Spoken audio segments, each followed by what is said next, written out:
I've never felt the hand of God before. I've never felt it again. I felt that night. And I know, I do really believe we all get one hand of God moment where he steps in protection. I did. He's looking down at me. And I say this during my speeches too, because I honestly believe this. I think my guardian angel's like on this chair. God's up here on this chair. My guardian angel and God are looking at this idiot getting shot at because the world's opened up. There's just crack. It's all going around me. And my guardian angel's looking at God going, see what you tasked me with, God? You tasked me with this fucking idiot that doesn't have half a brain. And God's like, pity. God pities the one that needs to be pitied. And he says, I got you. And I felt the golden cocoon come on top of me. And that's not, I'm not saying that. And the reason is that's what I felt. You actually felt it in that moment? It was a golden egg. That's what I remember, golden egg. I got you. Just warm. Was it like an intuitive feeling? It was a physical feeling. No, it was physical. It was warm, gold, I got you. And I guess intuitive too. It's just safe. I was like, I'm good. And I kept shooting. And then... did it give you confidence? Yeah. I got this. Nobody's going to get me. I'm felt safe. it before you started shooting or in the middle of it? In the middle of it. No. When I was shooting... How long were you there? In that position there, about 5 seconds before I felt that. And I was already hammering away. Because, it was really easy. I'm just, nobody's coming through there. It was, about 5 seconds. Hey, 5 to 10, wow. It was awesome, though. And then I am taking a knee. I'm not getting in the prone. So I feel fine. God's got me. My right eardrum blows out. I remember that. And I look, and there was a Libyan that had taken a knee right next to me. His AK-47 was shooting with me right next to my head. And that was amazing because I was thinking to myself, ain't this the damnedest thing? God just gave me a little Libyan angel and put him right next to me. Because he had a button-down shirt, slacks on, like he got off work, and he's sitting there with his AK-47 shooting with me. I never saw him again either that night. I don't know where he went. And then Boone, I'm running, and Boone comes, and Boone takes a knee right on the other side of the road, and he starts shooting with me. And then Tig gets his gun into the mix on the top of the roof, and it was awesome. It was just freaking awesome. Now, we moved a little bit. After that, we started to move back to vehicles and started to kind of peel out because we had to get out of there. But that moment there for me was, and I always tell people that. And I said, guys, I'm not saying hand of God's there all the time. I've never felt it after. I didn't felt it before, but I felt it that night. So when people say, do you believe in God? I say, no, I know there's God. And he took pity on somebody like me that's probably broken every command. Well, not probably, has broken every commandment that we're supposed to keep. No, it was there. I felt it. And people went, bullshit. Fine, you don't believe me, I don't care. I don't think it's bullshit. And I know, and it was amazing. Again, I wish I could say, but it's a golden egg. It was like a Willy Wonka golden egg. Warm, protected, nothing's gonna get you, I got you. And we fought them off, and we peeled out. And it was hard to leave because we did have a drone overhead watching everything. The ISR had come on station. And Roan's like, guys, we got to go. They're massing. They're going to attack the annex. We got to get out. And I'm like, Roan, we haven't found the ambassador yet. He's like, I know, but we got to go. And you got to make a decision. Leaders always make decisions, even if they're hard decisions. And it sticks with me because you know our credo, dude. Part of the fifth stanza of the Ranger Creed is you never leave a fallen comrade to fall in the hands of the enemy. Every unit has that same, not in those words, the same thing. You leave no man behind. And we did. Because we had to get back to the annex. And it wasn't the wrong decision. We would have lost 24 if we hadn't gotten back, but it still bothers the fuck out of me. Because we left him. Now, we didn't know he was there. That's still no excuse. We still could have kept trying to find him. But he had gotten so far back in that safe haven area that we just couldn't get back there. And when the fire died down and the fighting moved back to our annex, the locals pulled him out. He was dead of smoke inhalation. There's been talk that he was mutilated and all that. I didn't see it. And I inspected his body when they brought him to the airfield. You inspected his body? I looked at it. I didn't pull his drawers down. I didn't do that. I mean, they did cut his genitals off. I'm sorry. Guys, I'm not going to do that. To me, I looked at it because what I'm thinking, again, Ranger Battalion, what am I thinking? Randy Shugart, Gary Gordon, dragging his body through the streets. So, of course, I'm going to look. I'm going to see if he's scuffed up. I'm going to see if his face is scuffed up. I'm going to see if he is cut in places I can see. But he was clothed, and I didn't see any marks on his face. I just saw lifeless eyes, and he still had like smoke from the diesel all over. So what I saw, I didn't see mutilation. But am I 100% sure? No, because I didn't pull his pants down. And for those that wanted me to do that, they can go fuck themselves. Don't do that. No, I'll leave that. I mean, if I was an autopsy guy, sure, but not in that situation. No, and I wasn't thinking mutilation. I was thinking dragging through the streets too. Yeah. But we left. I stand by the decision, and all of us still do. And as leaders, you've been a leader. You make hard decisions. You have to. And sometimes those hard decisions, even if they're the right ones, are going to stick with you for the rest of your life. And that's one that does. And but it was the right decision. And we got back to our annex. We had Sean's body in the back of the vehicle, so that was a little surreal because we all piled into one vehicle. So we had Tyrone, we had Tig, we had Tyrone, we had Tig, we had myself, we had the interpreter, we had the TL, and Jack was sitting on the top of Sean's body. So we're driving back in the SUV, and they trailed us. They were following us. It was easy to pick up, and we're like, and I wish they would have put this in the movie. It's in the book, but I wish they would have put this in there. I actually was making the calls back. I was like, guys, I was telling the gates, get the gate ready. Everyone's like, get the gate ready. And they said, what's your status? You'd always say, we're coming in red, we're coming in black, we're coming in yellow. And I said, or we're coming in hot, we're coming in cold. And I don't know, I was just trying to make somebody laugh. I said, guys, we're coming in lukewarm. It was stupid, but it's like, I'm just trying to get people to laugh because we've been through a lot at that point. We come in the gate, and the State Department guys, where they tried to get out of there, where we got them out, the ones that were still, they did go the wrong direction. They went towards Adidas. 2 houses down was where Ansar Sharia had a safe house. The consulate was right next to the terrorist safe house. State Department knew it. We told them 1,000,000 times. We'd taken pictures of it. There's a scene in the movie where you see us driving by and I'm taking a picture of those fuckers and they're flipping me off. That happened. They didn't do a damn thing about it. So when they went out the gate, Jack kept telling them, and you hear it on the radio too, and that was during the fire. That's where the confusion happened, because when we were getting attacked and I was shooting, that's when we were trying to get them out of there. It was during all that chaos that I heard on the radio, because I'm got a piece in, and I hear Jack saying, guys, you're going the wrong way. You're going the wrong way. Because we said, go to Gunfire when you go out the gate. Do not go to Adidas. You go left. You do not go right. They went right, and they got crushed. And so when we pulled in, the armor held. They managed to get back on run flats to our place. That car was just on fire, just flames everywhere. And I thought they all were dead, but none of them died. The armor held.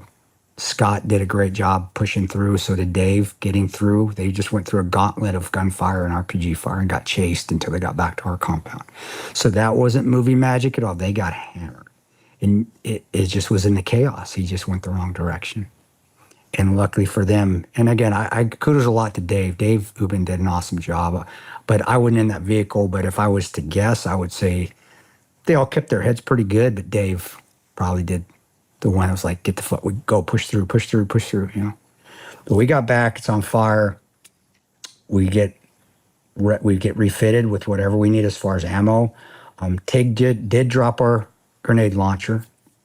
That was a movie magic. He actually dropped it. He didn't, it was a 69, HK 69. He hadn't rechanged the normal lanyard that's on it. Whenever we get that, the lanyard that comes with it sucks because it just slides through. We usually cut it and we put 550 cord on it or something that sticks. And he didn't. So when he was running, it fell off and it fell on the ground. And but it was weird. And I don't have an answer for you. I wish I did. But we had a second one as well. And for some reason, I was looking for it and I couldn't find it. I don't know what happened to it. I ran around for 5 minutes before I went up on my rooftop looking for that other grenade launcher, because Tig's like, dude, I'm sorry, I dropped it. He's like, son of a bitch, Tig. And I ran around, and you know how we are. We stage it where it needs to be. It's in the team room. It's in one of the gun lockers. That's where it needs to be. I didn't take it with me because I had a 46 and he had the 69, and we didn't put it in the QRF vehicle. So I ran, I couldn't find it. And I thought, well, maybe Boone did put it in our vehicle. So I ran and looked in the vehicle. I could not find it. It disappeared. To this day, I have no idea what happened to that 69. And I'm thinking, why on earth would Bob run? I'm thinking malicious, but like, what would that have done? So I don't know. So I couldn't find another 69, and we had two, but I couldn't find it. Grabbed more ammo, ran up to building. First, we went up to building A. Vantage point was terrible, and then we jumped up to building C, where we could see over Zombieland and this sheep slaughterhouse. So we had our compounds, building here, building here, building here, building here, front gate here, Zombieland, parking lot where they were massing, families' houses right there that they were using to come through before they got into Zombieland as cover because they knew we weren't going to shoot the kids because there were kids in there. So we weren't going to shoot the buildings. And then the sheep slaughterhouse, the sheep was over here. So we got up there. A was not a good vantage point, so me and Boone moved over to C. Oz and Tig are in a little fighting position right here overlooking Zombieland, and they just start moving on us. And you're just seeing it through the night vision, and it was like kids playing hide and seek, man. So they're just... I don't think they thought we had night vision, or they didn't think it was that good because they were just running from bush to bush. And Ron was awesome. And I talked about Nick and Paul, the Raven 23 guys. That was heavy on our minds at that time because they had gone to prison for defending themselves. Yeah. So we weren't going to shoot. We're like, Ron, man, I don't see guns, but they're moving on us, man. They're moving. The drone's even overhead feeding us intel. You got asymmetric movement, stuff's coming. Ron's like, do not fucking shoot. You see a gun first, I'll give the command to shoot. And he goes, because I don't want to go to prison. And he was referencing 23 guys. So that was on our head. So we just let him they just kept coming, and they got closer and closer. And then finally Boone goes, I got AKs. And they were probably about 25 meters from Oz's position when he saw that. And then this fizz comes over the back gate right when he says that. And it was a gelatina bomb. And I saw it because gelatina bombs is like a stick of dynamite. They light a wick so you can see in their night vision. And it comes over the back gate. And it goes over to Oz's and takes position. And I'm like, man, this is going to miss him, man. It's going to miss him. This is good news. And then this figure comes out of nowhere and this bomb's come this way. And Tig has got out of position to go get water. What are the fucking odds, man? I mean, the odds are just like winning the lottery. He's here, the bomb's coming. I'm just watching in slow motion, and it just blows up. And all I see is the white light coming, and the world opens up. That was the indicator to start the attack. And they just started shooting, and we fucking destroyed them. I mean, we had our sectors of fire down. We had we had all the avenues of approach locked down. We knew the dead space. I mean, I wish I would have had that 203. We would have killed a lot more of them, but we just crushed them. And everybody was so disciplined. Sector, we stayed within our sectors. We trusted each other on their sectors, and it was interlocking sectors of fire, and it was like coming into a freaking wood chopper. And everybody did awesome. Well, it only took about 5 minutes, really. That's about as long as it was. And a lot of you guys have been in fire, unless you've been in Afghanistan at a base where they just keep hammering you.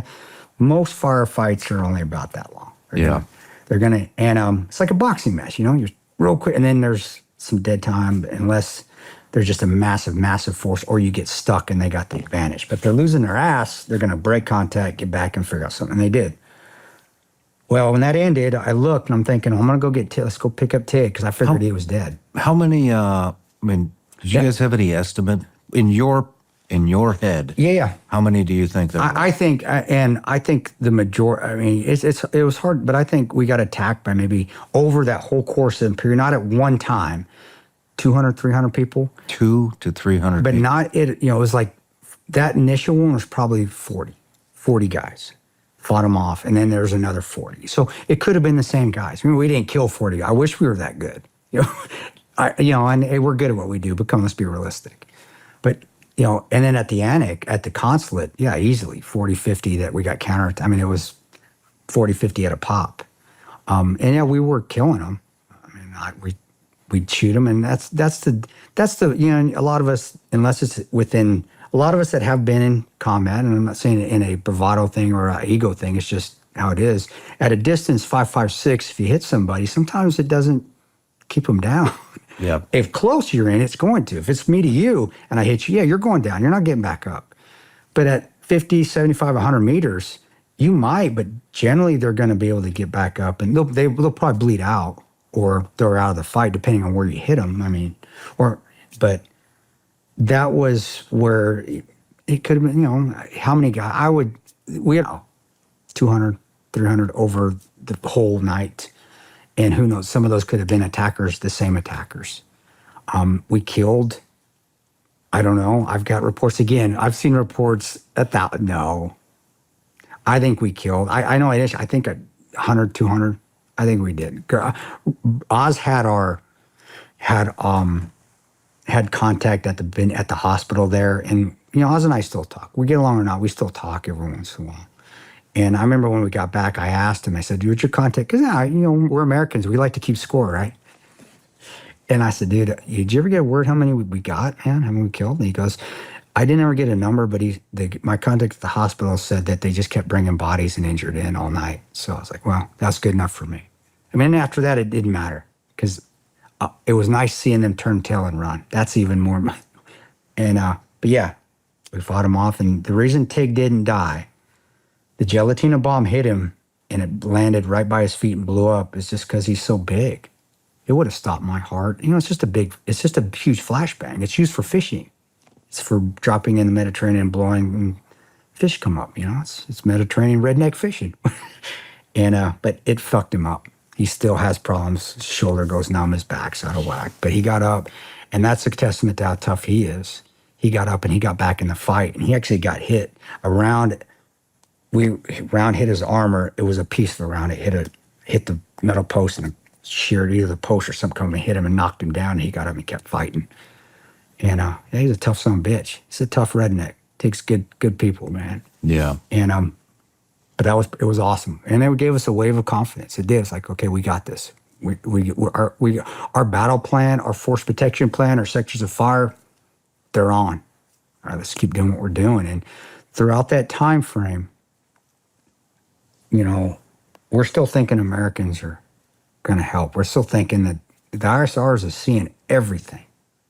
And we're thinking somebody's coming, cavalry's coming. But they weren't.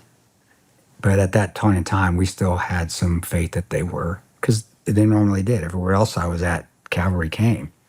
Whether it was another GRS team, whether it was a Scorpion team, an NSA, you know, the GRS equivalent at the NSA, whether it was military, somebody was coming. And between that 2-hour lull of 1 a.m. to 3 a.m., where the next attack happened, that's where we started to come to the realization nobody's coming. And the reason is because we didn't put him in the movie, but we had a old Vietnam veteran that manned our radios, our 117. He was a staffer with the agency, great guy, RTO in Vietnam, wonderful guy. He still cries every time we see him because he apologizes for not getting us help. We already had QRF elements on station. You know, we had a 911 call we could call because that's what we do. GRS, that's what our jobs is to coordinate with the other units. So if we need people, we can just hit a button, go on 10 Alpha comment on the 117s and say, we need help. And we have 117. And every so often throughout the next couple hours, Boone would come to me and say, "Hey, we got a hold of Delta, man. They're on their way." And little did we know were coming, but they got diverted to, I think it's Croatia. 555th Fighter Wing. That was our big. We always thought we had them. They had 2 jets at Suda Bay, Greece. Suda Bay, Greece is 5 minutes with afterburners to Libya. And then they had the 555th Fighter Wing, the whole unit up in Aviano. It's a QRF base. That's what it's there for. We figured they were coming. Boone's like, no, they're not coming. The Fast Company Marines, there was one in Spain and there was one in the Med near Sigonella, and we thought they were coming. He'd keep coming back to me after he'd tell me somebody was coming, he'd come back and say, no, they're not. We're not getting words. There's no confirmation they're coming. And then that SIF, the ambassador's primary security team, their commanders in the extremist force that had been in Croatia and got repositioned to the staging area. That was when I really knew nobody was coming, because when he said, no, they're not on their way anymore either. He came and said, hey, that SIF team, the commander's team's coming. You guys actually went through this entire checklist. That's his job, and that's our job. And yes, we went down the line. That's why politicians, and that's why the CIA pisses me off. That's our job. They know that. Well, politicians may not know that, but the agency knows that. That's what our main response is, GRS. We're protective services, and it's also to protect our asses if something happens, to get the assets needed, assets that are in the area to us if we need them. So we had them all. We knew them all. It was I was in charge of that when I was there, but it's always, every time it's passed down to somebody. Yeah. So it's always refined and improved and refined and improved. So it was the RTO, the Vietnam RTO. That was his job, and he was very good at it, and he was very supportive of us. And the reason he cries when he sees us now, I remember, and I remember I saw him in Texas when I was doing a lot of speaking back in 2016, and I got pissed at him. We were out, did a speaking event there in Fort Worth, and his wife's wonderful lady, they came to have a drink with me, and I think Tig was there as well. And I got pissed. I got drunk. And he hadn't said anything as far as testimony yet. And he could blow the doors off all the help that was around there. He could verify what we saw. And I'm like, quit being a fucking pussy, dude. Stop. Go tell him what happened. And he got up, and I felt bad. He got up, I saw him, tears in his eyes, and he walked away. His wife's sitting there. His wife's Texas woman, hard as nails. I go, ma'am, I'm sorry. She goes, no, I've been telling him the same thing to tell. And I said, well, why hasn't he? He goes, because they're going to pull his pension if he does, where he don't get his retirement. And I was like, okay. And I'd never say anything about it again. I love the guy. I love him. And he has a lot of info out there, but I do respect people and their family. And if that's not for my selfish reasons or anything else, I understand that, and I never bugged him about it again.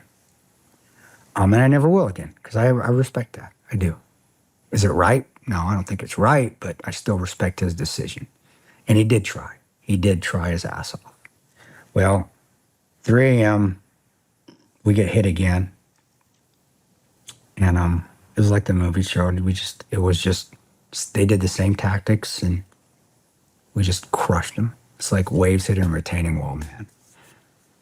And it was very, very satisfying, but it was, man, how long is this going to keep up? Because we had a ton of M4 ammo, tons, but we're eventually going to run out.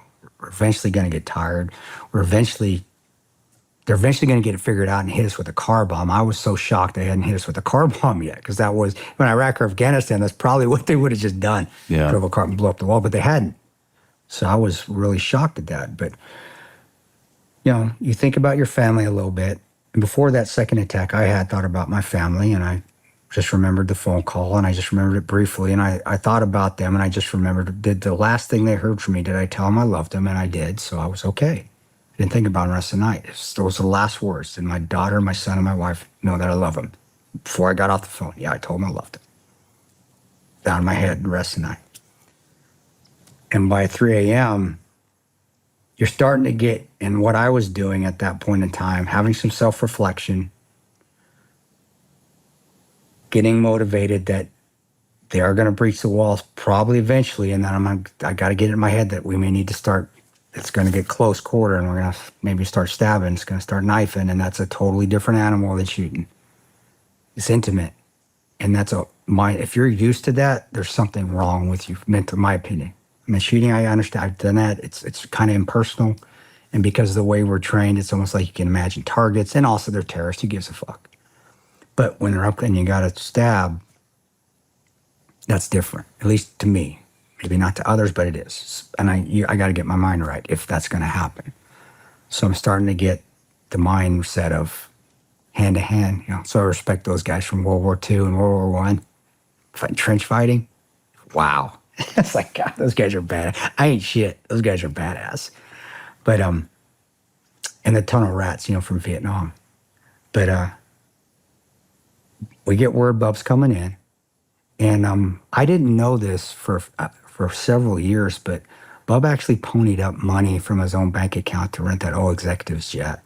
I don't know if he was ever paid back. Are you kidding? I found that out actually I found it out from his best friend Sean, who runs Bub's Naturals. But he came on my podcast, and I had no idea that I didn't know that. Wow. But that tells you how Bub is. Yeah. Ponied up money. I'm sure he was. I think what Sean said is the SEAL Foundation came in and actually reimbursed. I don't know if the SEAL ever paid him, which fuck them anyway. But anyway, that's Bub, man.